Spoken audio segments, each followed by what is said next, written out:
We'll now move on to Management. Under Management, we have Account Settings, Lead Settings, and Phone Settings. We'll first take a look at Account Settings.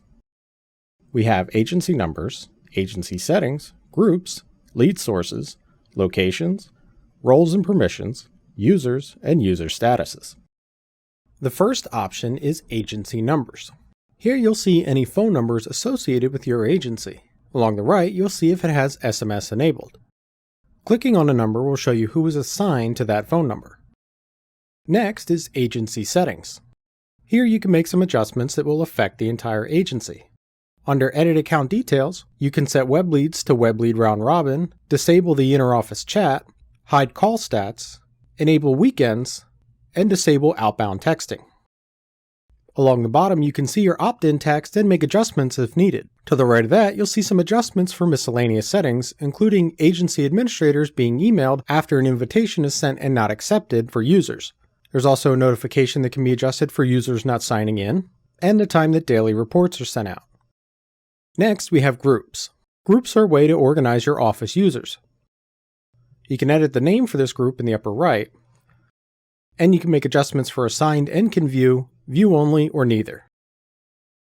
To create a new group, click the plus in the upper right. Lead sources are the different places where your leads will come from.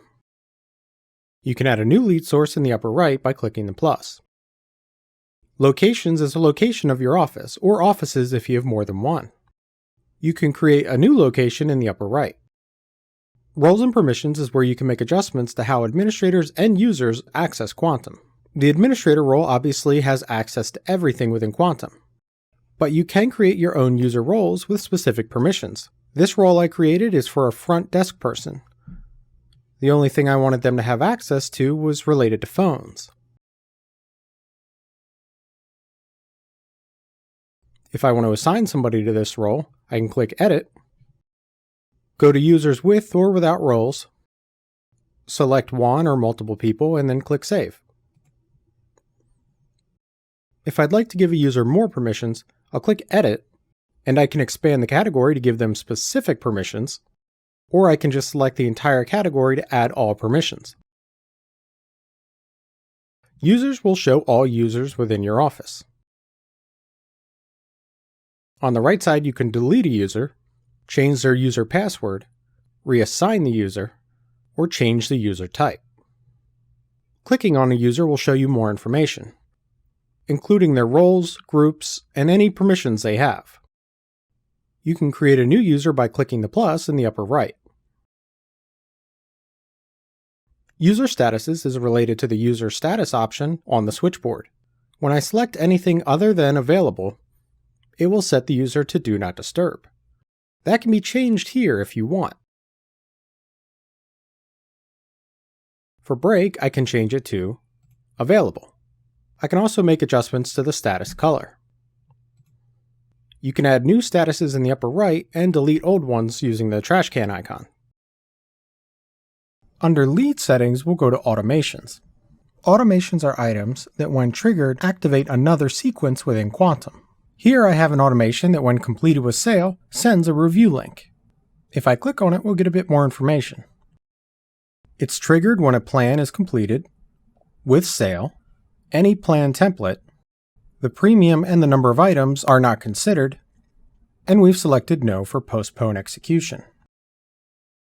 The action that this automation will take is sending an email for a review. You can create your own automations by clicking the plus in the upper right.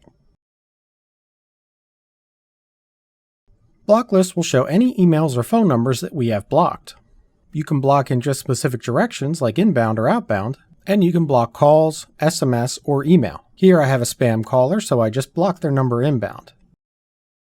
Below that, I have someone who really doesn't want to speak with us, and to avoid any interactions, I've blocked them in every way possible.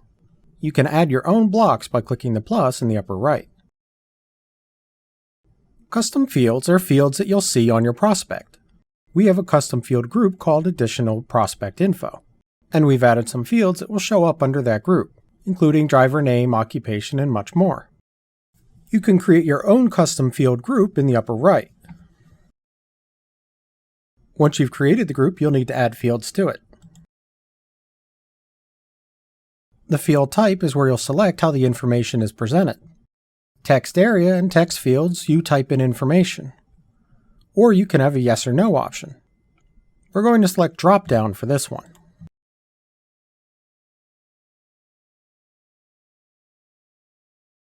A text field would give me the option to type in anything I want.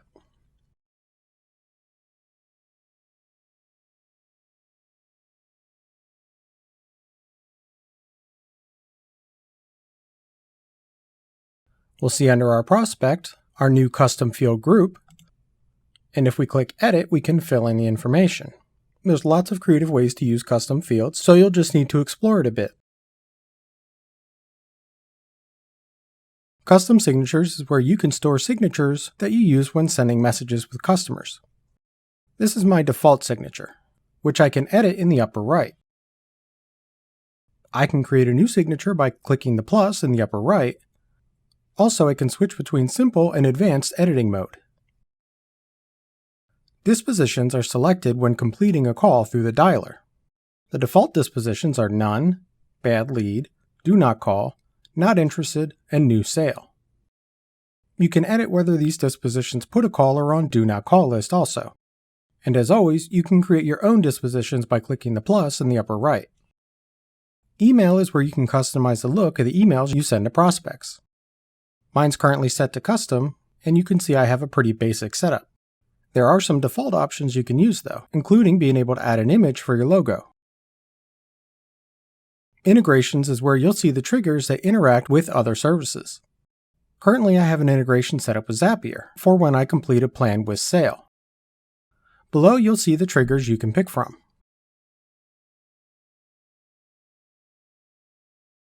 If I wanted to add any others, I just click the drop down, select edit, and add the webhook URL. I also have the option to include prospect info and appointment info.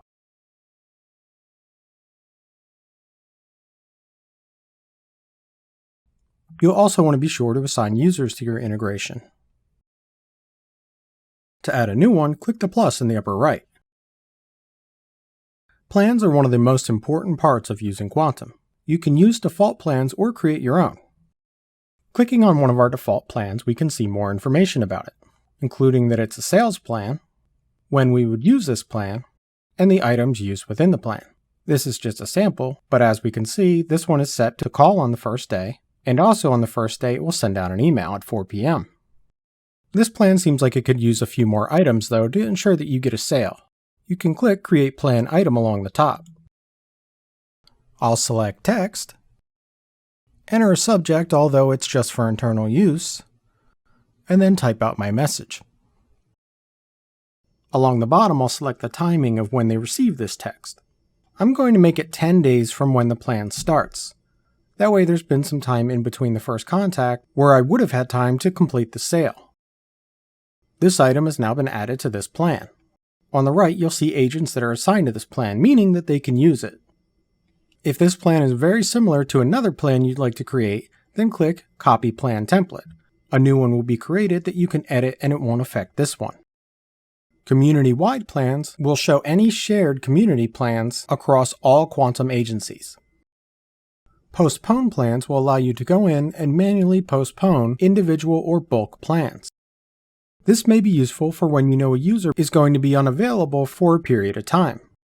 Say they're going to be out sick or they're going on vacation, you don't want them attempting to reach a prospect who they can't work with. This will prevent poor communication. Prospect status allows you to identify prospects within your agency. Most prospects coming in will be a non-customer, and you can apply that to them when you add them.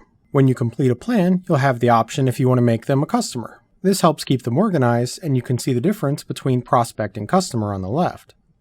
If you'd like to create another prospect status, just click the plus in the upper right. Reassign plans allows you to take any plans that are currently being used on a prospect and assign them to another agent. This may be done when an agent leaves a company, or if the prospect just needs to be changed over for any reason. You can use the search tools along the top to narrow down the plans that you see. Under Phone Settings, our first option is Fax. Under Fax, we can select the fax number along the top if we have more than one, and then we can select for each user if they have access to inbound and outbound. Whenever you make a change, be sure to click Save. Extension control is where we can make updates to the extensions of each user.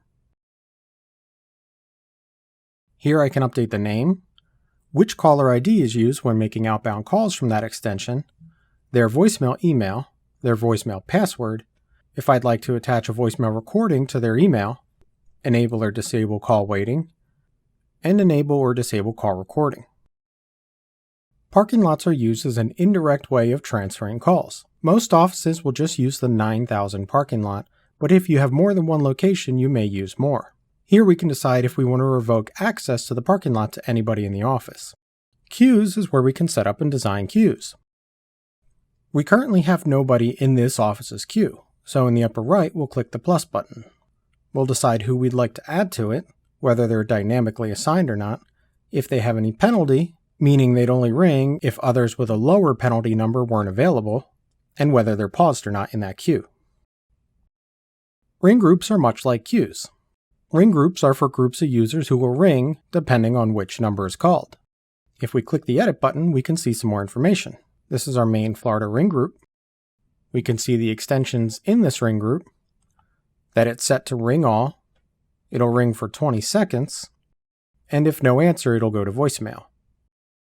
Ring groups will automatically be set up for you when you start with Lightspeed Voice, but if you'd like to make any changes yourself, they can be done here.